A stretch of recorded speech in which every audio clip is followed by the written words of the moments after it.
जदि यही प्रकार भाव जो चपल पिंधिकी ठाकुर को धरिकी रिल्स करेंगे माने याठू भली जघन्य खराब कार्य किसी न थाई पारे जदि गोटे सेंसिबल अभिनेत्री जनक जदि यही प्रकार करे ताहले आमे अन्य काहू कौन कहबा एपरी एभलिया गोटे आध्यात्मिक चिंताधारार कार्य आमे जदि निष्ठा काष्ठा न रखिबा आमे गोटे सोशल मीडिया रे आमर गोटे सामाजिक ख्याति थिबा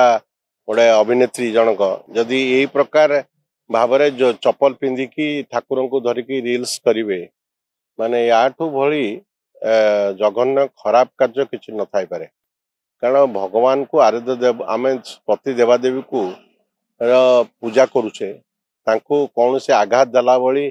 साधारण लोक को आघात देला भली मानसिक स्तर में कौन प्रकार कार्य करने कथा नुहे आमे जदि निजको आइकन बोली विचारुचे ताहले ये प्रकार गोटे रिल्स करवा गोटे अभिनेत्री हिसाब से सी जो प्रकार भाव में ख्याति अच्छी सी जदि रिल्स रे चपल जोता पिंधिकी साधारण लोक को निजर ये रिल्स माध्यम खुशी करेबे याठू अत्यंत निंदनीय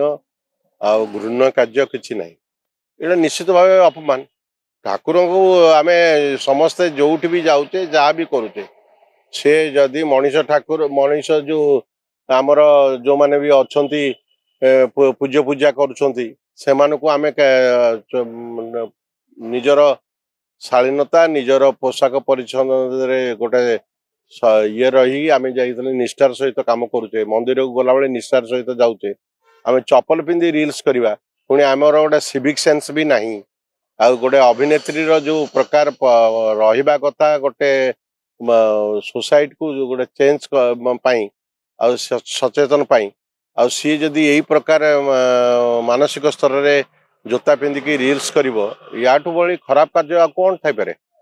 जदि गोटे सेंसिबल अभिनेत्री जनक जदि यही प्रकार करे ताहले आमे अन्य काहू कौन कहबा बंगीय हूँ कि ओडिया हूँ आमे कौन प्रकार ठाकुर को असम्मान कला भाया कम करवानी भी द्वितीयतः माने गोटे निष्ठा काष्ठा सहित करवा सोसाइटी की आम जब आइकन हिसाब से आम को निजक